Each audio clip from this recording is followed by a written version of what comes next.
Let's shift our attention now to the Senior Staff Association of the Volta River Authority, because they are warning that Ghana could pay huge judgment debts and risk its power security if it continues curtailing power to its neighbouring countries, particularly Burkina Faso. It will be recalled that at the height of the current power crisis, President Akufo-Addo directed the curtailment of power supply to Ghana's neighbours to serve the local market.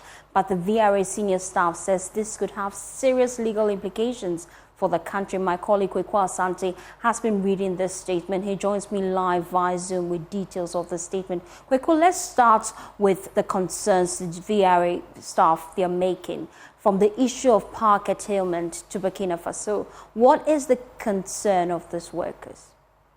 Well, Faustina, it was on our platform that the chairman of the Trade and chairman of the Mines and Energy Committee announced that the president had ordered a curtailment of power supply to neighboring countries because of the current power supply, so that the country could serve its local needs. And since then, we understand that is being done. VRA has put out quite a lengthy statement. That is their senior staff warning that could land the country into some legal jeopardy. They talk about the antecedent. We know that Ghana relies some heavily on the Akosombo Dam for power supply.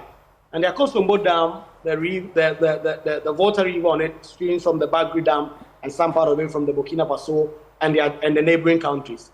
The agreement for Ghana to be able to build this hydroelectric dam on the Volta River was with the other countries, so that these other countries do not build their own dams. If Burkina Faso, for instance, were to build a dam on the Bagri Dam that flowed from their country, that would mean that the Akosombo Dam will not get enough water to be able to generate enough electricity. And we've seen it a couple of times when there has been a lack of rainfall, for instance. There has been a lack of power supply from the Akosombo Dam.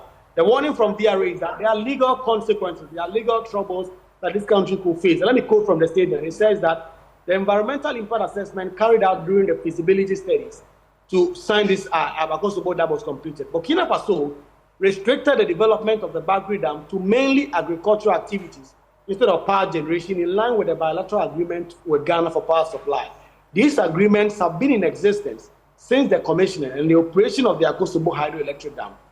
These arrangements have significantly enhanced energy and sub-regional security. Any attempt not to carry out outside of the agreement may lead to a judgment debt which will be paid by us, the people of Ghana, for already burdened with several other payments. They're also accusing the ECG of abusing the cash waterfall mechanism. Tell me more about that.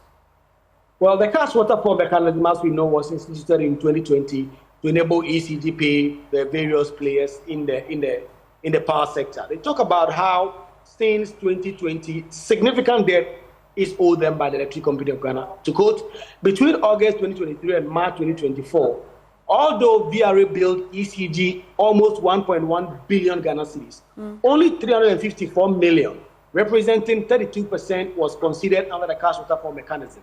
The outstanding amount of 741 million cedis remains unpaid. As at March 2024, ECG, through the cash waterfall mechanism, owed VRA another 147 million cedis. And this situation has significantly created liquidity challenges for VRA. And they are warning that if these bills are not addressed quite urgently, that could mean that VRA could face some challenges and may not be able to deliver on this obligation. Thank you so much, Kweku Asante, giving us details about the concerns raised by the Senior Staff Union of VRA. And that's